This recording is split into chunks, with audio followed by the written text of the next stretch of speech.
Swastiastu. Perkenalkan, saya Kadep Pena Mandayani dari SMP Negeri 2 Tejapula. Di sini saya akan menceritakan sebuah dongeng yang berjudul Legenda Sang Kuryang yang dikarang oleh Fitri Ergo Saud. Tersebutlah di sebuah kerajaan di daerah Pangandaran yang dipimpin oleh raja yang bijaksana, gagah, dermawan, baik hati, dan disayangi oleh rakyatnya yang bernama Prabu Sungging Prabangkara. Raja ini tidak pernah menikah, namun memiliki seorang putri yang cantik yang bernama Dayang Sumbi. Kalian pasti heran ya, kenapa raja tidak pernah menikah namun memiliki seorang putri? Jadi begini ceritanya. Pada suatu hari, raja pergi ke hutan untuk berburu. Raja betah berlama-lama di hutan.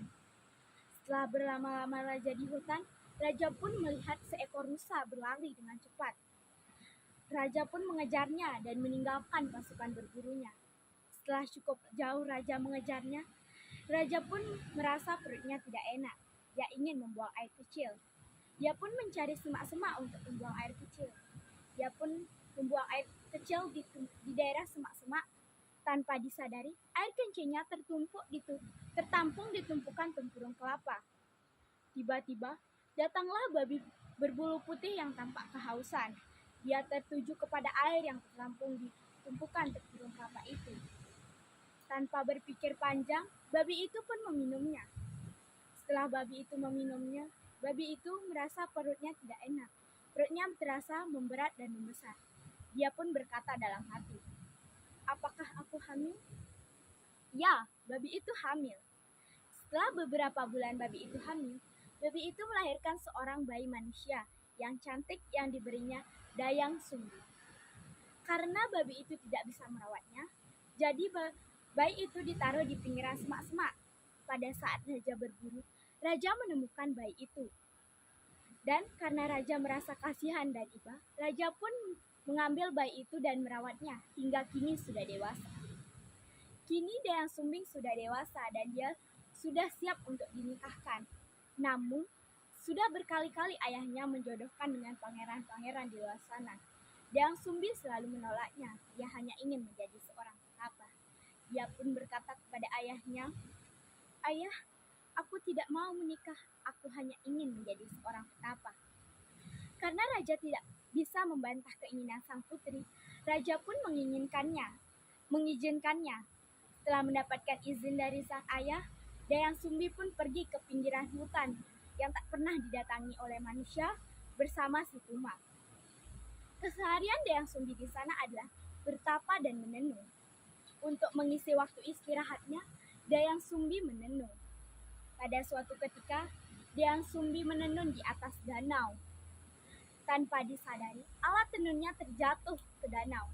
Karena sangat malas, dia pun berkata, "Jika ada yang mau mengambilkan alat tenunku, jika dia perempuan akan kujadikan saudara, jika dia laki-laki akan kujadikan suami."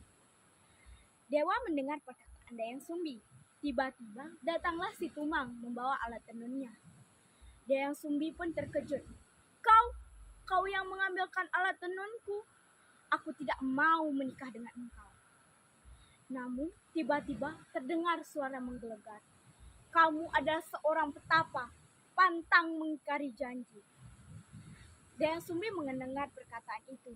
Dia pun menerima untuk menikah dengan si Tumang. Setelah beberapa bulan mereka menikah, Dayang Sumbi melahirkan seorang bayi laki-laki yang diberinya nama Sang Kuryang. Sang Kuryang sering berburu bersama si Tumang saat dia sudah dewasa. Suatu ketika, karena Sang Kuryang marah Tumang tidak mau mengikuti perintahnya, Sang Kuryang pun melempar si Tumang dengan tombak. Tumang pun meninggal di tangan Sang Kuryang. Ibunya pun marah karena Sang Kuryang telah membunuh ayah kandungnya sendiri. Ibunya memukul kepala Sang Kuryang menggunakan centong nasi. Sang Kuryang pun kabur dari rumah. Setelah berpuluh-puluh tahun kemudian, mereka dipertemukan kembali di saat kaki Dayang Sumbi akan digigit oleh seekor ular. Dayang Sumbi masih awet muda karena dia adalah jelmaan dewa. Pada saat itu, Sang Kuryang menolong Dayang Sumbi yang akan dipatuk ular. Dia mengambil ular itu dan membunuhnya. Sejak saat itu mereka sering bertemu. Pada suatu ketika, Sang Kuryang menyuruh Dayang Sumbi untuk mencarikan kutu di kepalanya. Tolong carikan kutu di kepalaku. Rasanya kepalaku ini sangat gatal. Dayang Sumbi pun mau mencarikannya kutu di atas danau.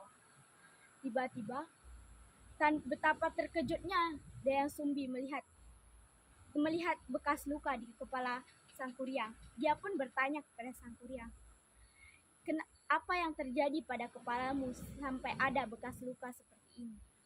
Sang Kuryang pun menceritakannya tanpa ada yang tersisa satupun. Dayang Sumbi pun terkejut. Dia itu adalah anaknya dan Sang Kuryang sudah berjanji untuk menikahinya. Dia pun berkata kepada Sang Kuryang, "Kau adalah anakku yang puluhan tahun lalu aku pukul dengan centong nasi." Sang Kuryang tetap membantah dan berkata, jikalah kau ibuku, pasti sudah tua." Dan Sang Kuryang tetap akan menikahi Dayang Sumbi. Untuk menikahi Dayang Sumbi pun, dia membuat syarat. "Jika engkau bisa membuatkanku danau dan perahu besar di atas bukit, kamu sebelum fajar terbit, kamu bisa menikahiku." Sang Kuryang pun menyanggupinya. Dia pun membuat perahu dan danau di atas bukit. Setelah perahunya selesai, dia pun membuat danau. Karena danau pun sudah akan selesai, Dayang Sumbi pun panik. Dia memukul kentongan agar ayam-ayam berbunyi. Sang Kuryang pun marah karena pekerjaannya belum selesai dan fajar sudah akan terbit.